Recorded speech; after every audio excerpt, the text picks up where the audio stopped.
This is CBC Vancouver News.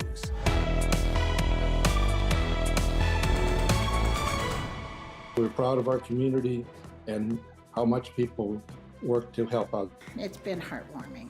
Finding warmth in the bitter cold. How a community in the Kootenays rallied to open an emergency weather shelter just in time. Plus, our prices are not competitive anymore for smaller strata. Snow removal costs are soaring for building stratas and commercial properties. We look at what's behind the hike. And she's a hardy little dog. Protecting pets during a polar vortex. Tips to keep animals safe and warm too. Good evening, I'm Tanya Fletcher. Thanks for joining us. The bitterly cold Arctic air mass blanketing Western Canada is not budging. Tonight, more than a dozen extreme cold warnings are still in place around the province. Temperatures in parts of northern BC will feel close to minus 50 degrees with the wind chill. We aren't getting any kind of fresh push of Arctic air. The air mass is going to moderate as we push through the rest of the weekend and into early next week. So there is a subtle kind of warming, and I use that term loosely, but a moderation in temperatures gradually happening. Environment Canada says an incoming system will likely bring more snow to the south coast come Tuesday night. A number of daily temperature records have already been broken, including in Victoria and Kamloops. The emergency department at Mission Memorial Hospital is on temporary diversion tonight. This frigid weather caused pipes to burst, flooding the ER. Fraser Health is advising emergency patients to instead go to the following hospitals: Ridge Meadows, Abbotsford Regional, Langley Memorial, or Chilliwack General. And while Mission's ER will remain on diversion protocol until further notice, the health authority says the rest of the hospital remains fully operational. In Kamloops, meanwhile, freezing temperatures caused a heat failure at Royal Inland Hospital early this morning. Temperatures inside the emergency department there dropped to minus 6 degrees, and patients had to be moved elsewhere. Cold out, many people are coming to emerge and, needing care, and the last thing we want is for them to be really cold in that area and also very uncomfortable. So the staff are really great. They're offering blankets and trying to move them through. The ER waiting area is now back up to 18 degrees, they say. Technicians have been using space heaters and physical barriers to block the cold. Despite this malfunction, staff say anyone who has a health emergency should not hesitate to go to the hospital. A groundswell of support has paved the way for a new winter shelter in the Kootenays, and it all happened in a matter of weeks. It's a far cry from the months and years many communities take to get shelters up and running. As Corey Bullock tells us, the Creston community moved quickly to make sure no one is left out in the cold. Then I'll back this way. For Dennis LaRose, opening an overnight shelter this winter was a no-brainer. I believe in a world where everybody has access to good food, housing, and the ability to raise yourself up when you're down like that. An emergency shelter is now open in Creston after members of the Trinity United Church noticed an increase in unhoused people at their doorstep. In a matter of weeks, the group has provided a warm shelter where there wasn't before. So by December 31st, we raised $30,000. The town offered us this part of their building. It just has moved so fast. Every time we had a need, it would just fall. Yes, here it is, and it's been heartwarming. The space has been dubbed the Den. It's equipped with beds, animal crates, showers, and a kitchen, and it's the first of its kind in Creston. It's not unusual that they would be doing this, so I think that we're proud of our community and how much people work to help others here. There are no official numbers on homelessness in Creston, but Mayor DeBoon says there's at least 6 people living on the streets, while dozens of others are living rough. We know of so many people living in their vehicles and in campers without heat. When I think about if I had sat outside last night, what would I look like this morning? The church has also opened its doors during the day this weekend as temperatures in Creston dip below minus 30. The shelter that we set up for overnight is in very close proximity to the United Church. So having that area sort of as a center for assisting our unhoused people makes a lot of sense. And although the overnight shelter is only open until the end of March, the group hopes to continue caring for those in need. Corey Bullock, CBC News, Creston. Building stratas and commercial properties across Metro Vancouver are seeing rising costs for snow removal, and it's adding an even heavier financial burden for many homeowners this winter. Our Saurabh Sandhu continues our coverage looking into what's behind that sudden hike. For homeowners, January in Canada means bundling up and shoveling the snow, and not just your driveway, but also the sidewalk in front. However, in apartment buildings and townhomes, it's usually left for stratas to deal with. You don't do the snow removal, the outcome may be you may be fined, and we certainly have seen fines in the past issued by the municipalities. But this winter, some stratas in Lower Mainland are in for a shock. We've seen such an enormous increase in the cost of snow removal to the point where strata corporations simply can't afford it. Tabitha Vera Rebus is the administrative director at Burnaby Blacktop, a company that provides snow removal service to stratas, commercial lots and malls. She says over the last couple of years, her company has lost several small clients. Our prices are not competitive anymore for smaller stratas or, townhouses or that, compasses only sidewalks. Something she says is out of their control. Obviously, there's inflation, fuel, staffing, but insurance has been the main one since last year. Insurance is a big issue. Insurance and liability. The insurance for snow removal has probably doubled in the last 2 years, and that's for the contractors and the service providers. He says with the increased costs, many communities are investing in their own snow removal equipment. Of course, that comes with all kinds of hazards, work-safe issues, who's doing it, the employment issues, the insurance issues, the timeliness. Snow removal laws in Canada have been contentious for years, with several examples of homeowners being taken to court over injuries caused by slips and falls. You need to check your local municipal bylaws and see what your responsibilities are. He says Vancouver's unpredictable weather makes it harder to make long-term plans for managing snow removal. Saurabh Sandhu, CBC News, Vancouver. Well, this deep freeze isn't budging, and with it comes a warning about protecting pets as well. While some breeds thrive in this type of weather, others need help coping with the cold. Our Janella Hamilton takes a look at that angle. For some dogs like Bono, frolicking in the snow and cold is what they do best. Australian Shepherds are generally double-coated, so they're pretty good when it comes to the cold. She's a hardy little dog, and she just doesn't seem to need anything as long as she can play and run and chase her ball. Yeah, she's good. But for short-haired breeds or older dogs like Winnie, a jacket or booties are vital. I like to keep her in a fleece, otherwise after 20 minutes, half hour, she'll start to shiver. And she wears her boots to keep the snow out of her toe beans, Winnie. Keeping pets warm and dry can be challenging for BC's unhoused population. The Union Gospel Mission says pet-friendly shelters and warming centers on the downtown east side are far and few between, leaving many to stay outdoors with their animals instead. So, how do you tell if your pet is comfortable in the cold? Experts say paying attention to their body language is key. Dogs don't shiver normally, so it's a good indicator that they're cold.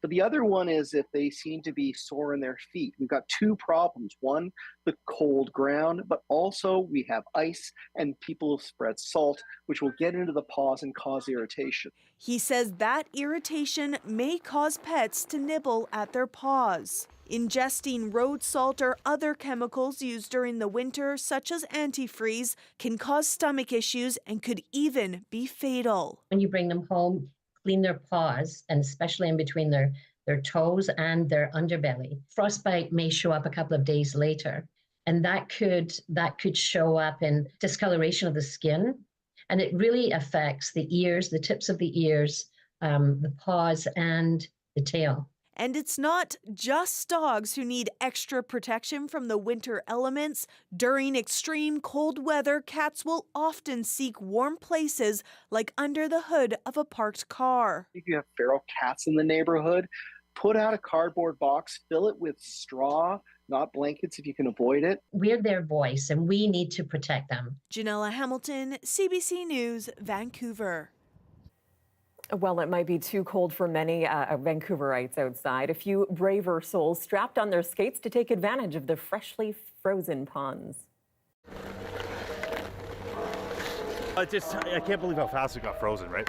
I thought maybe Sunday, maybe there's a chance, but we come down here Saturday morning. There's no one here, picked up a little bit, but it's been beautiful. It's unbelievable. Rare for Vancouver.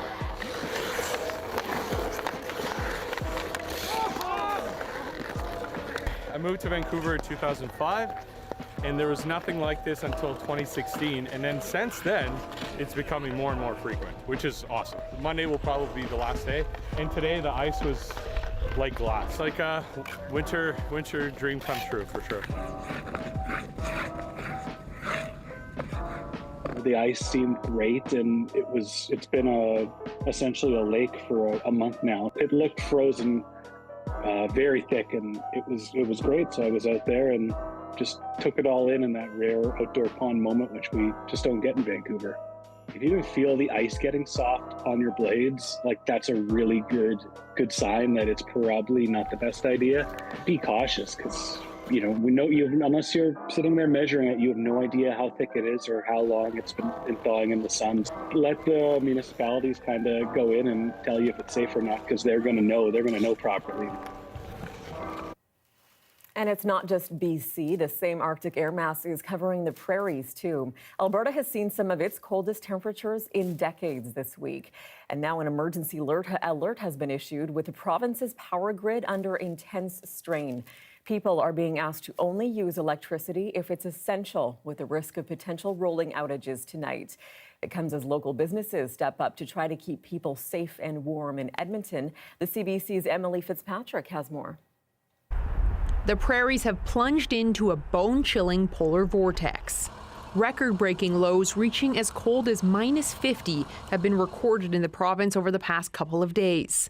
For locksmith Richard Lavoie, that means the calls are coming in. It varies between probably 15 and 40.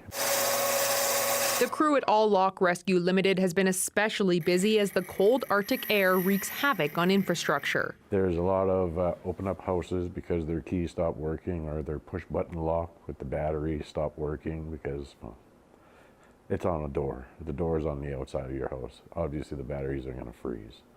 There's a lot of open ups because people start their vehicles and then lock the door and then realize they don't have their other key.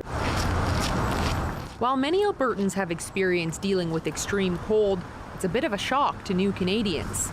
In Ukraine, we have a maximum minus 25 or 26 just during the all winter, but not 47 like this. To ease that transition, the Ukrainian Newcomers Furniture Warehouse has put the call out this weekend for winter gear. Given the inclement weather, we want to make sure that anybody who needs a coat has access to receiving a coat, especially this weekend, as this is one of the coldest weekends of the year. After being open in Edmonton for more than 2 decades, the owners of Padmanatty know how to make it through a winter. And part of that is giving back. They're one of the many local businesses collecting clothing donations and giving out free meals to Edmontonians using the Bissell Centre. We care about this community too because we are very close to our community. So we thought, oh, why not? We have a vegan food. They need to. Yeah. So I think it's love, only love. Yeah. The entirety of Alberta will remain blanketed in extreme cold warnings issued by Environment and Climate Change Canada until at least Tuesday. Emily Fitzpatrick, CBC News, Edmonton. Influenza A and RSV are both circulating at high levels and rising in BC. It comes as hospitals in this province treat a record number of patients. Upwards of 10,000 people are being treated right now. Our healthcare system is stretched thin, more thin than it was before the pandemic, and COVID is still around. So all of this taken together creates the current situation. He says even though this season is average in terms of respiratory illnesses in BC, the healthcare system is in such crisis itself that it's more important than ever to get vaccinated and stay home when you're sick. Well, teenage surfing prodigy Erin Brooks has won her fight for Canadian citizenship, and it's opened the door for her to represent Canada at the 2024 Paris Olympics. I felt distant from my family when they took that away from me, but now I got it, so I'm really happy. Representing Canada is like representing all my family and all the nice people in Canada. And Canada actually has some really fun ways, so I want to inspire young Canadian girls to get into surfing.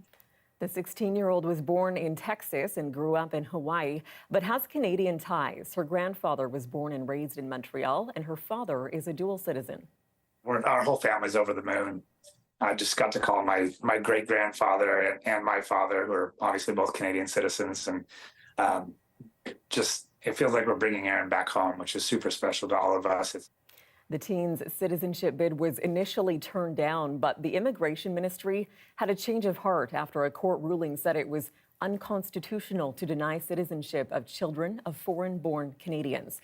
Brooks is widely considered to be a medal contender at the upcoming Summer Games. And the Canucks are sending a record number of players to the NHL All-Star Game. 5 players are going from Vancouver's roster: Quinn Hughes, Elias Pettersson, JT Miller, Brock Besser, and Thatcher Demko. They're all headed to Toronto.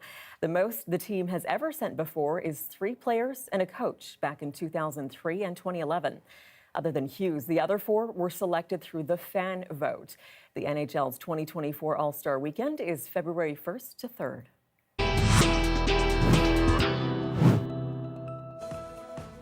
Well, still ahead, tensions in Yemen intensify as the Houthi movement threatens a strong response to more U.S. airstrikes. We'll have the latest from overseas after the break.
Welcome back. U.S. President Joe Biden ordered a new attack on a Houthi target in Yemen overnight.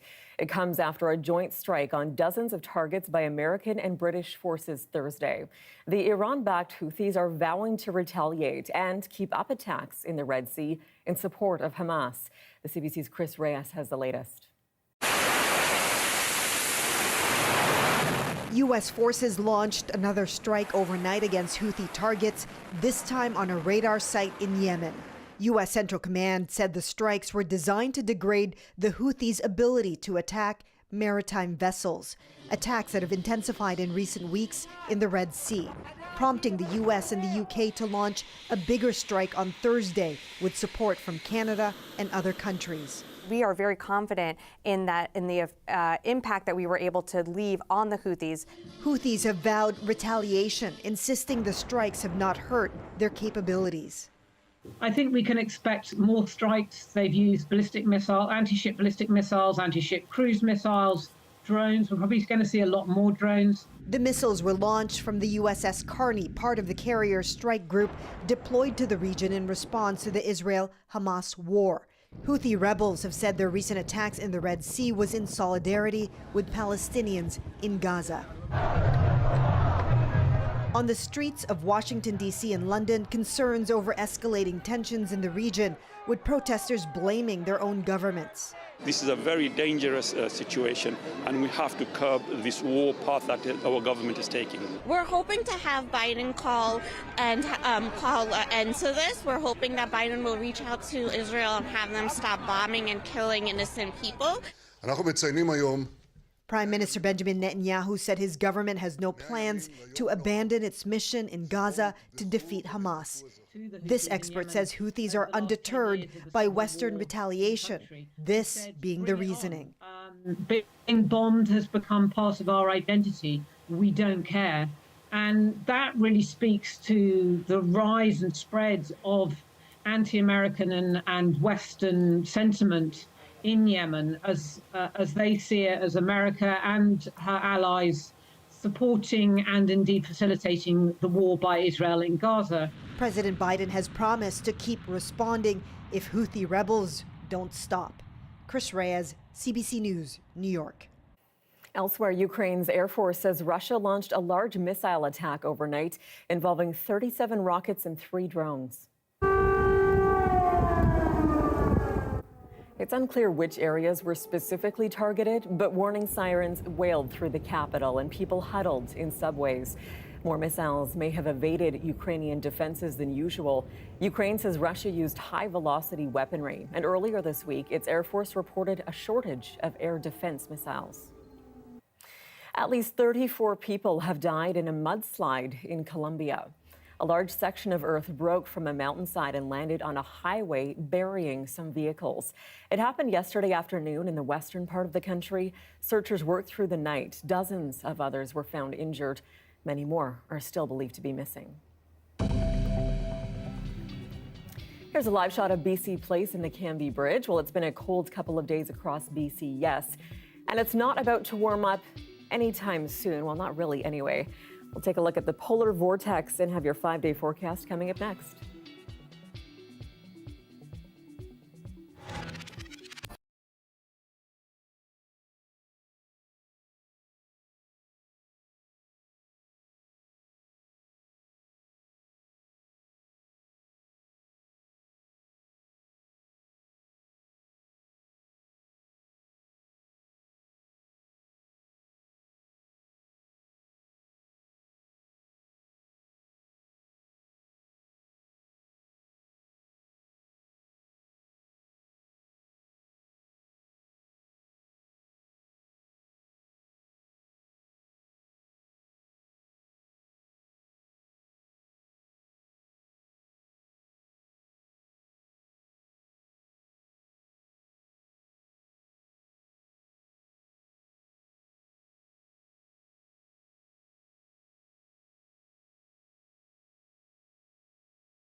Hey, I'm Amy Bell, and here's what's in your CBC Vancouver inbox.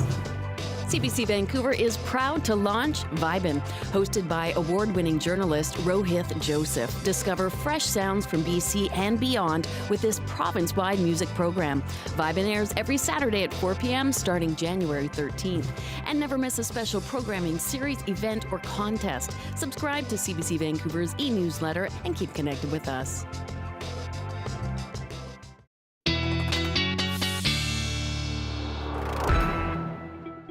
It's going to be another chilly one tonight. Let's get right to those overnight lows. Minus 38 for Fort St. John. That's just the temperature value. That's not even considering the wind chills.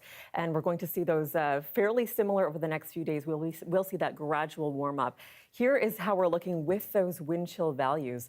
Again, minus 50 degrees in some areas, even in northeastern BC, pushing in through Alberta, across the prairies. You can see this polar vortex is really just stretching right across Western Canada.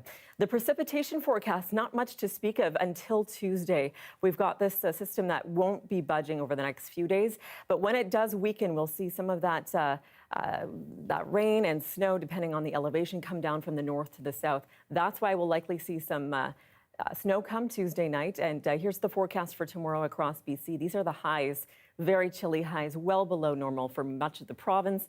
And in fact, we still have about 15 extreme cold warnings across BC and a handful of Arctic outflow warnings along coastal sections as well. Here's the 5-day forecast for Metro Vancouver.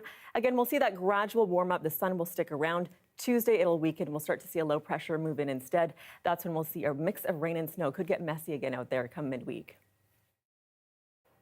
And that is your late news for this Saturday, January 13th. For news anytime, anywhere, you can download the free CBC News app, and you can always find us online as well. We're at cbc.ca/BC. Your next local news is on CBC Radio 1 North by Northwest, starting tomorrow morning at 6 o'clock. Thank you so much for joining us. Have a great night. Stay warm.